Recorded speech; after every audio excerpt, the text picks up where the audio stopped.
12 августа территория Республики Южная Осетия была полностью освобождена от грузинской армии. 12 числа того же года президент России Дмитрий Медведев подписал указ об объявлении 13 августа днем траура в связи с гуманитарной катастрофой в Южной Осетии. На всей территории России были приспущены государственные флаги. Учреждениям культуры и телерадиокомпаниям было предложено отменить развлекательные мероприятия и передачи. В результате акции Грузии против Южной Осетии только по предварительным данным погибли около 2000 мирных жителей. Погибли более 10 российских миротворцев, ранены более 150. Цхинвал полностью стерт с лица земли. Кроме того, с лица земли сметены десятки небольших селений в Южной Осетии. Республику покинули более 34 тысяч человек.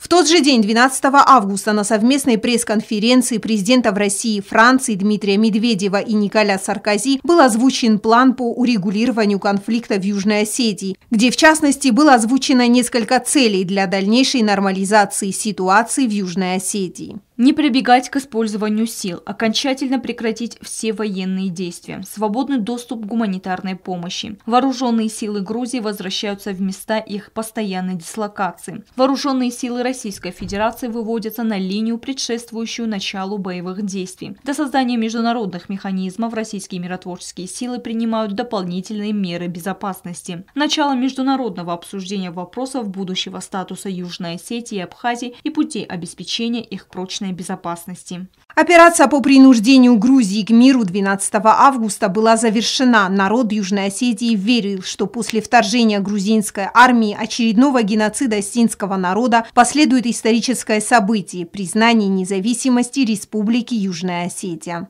Яна Плиева, Вера Цхавребова. Информационный выпуск сегодня.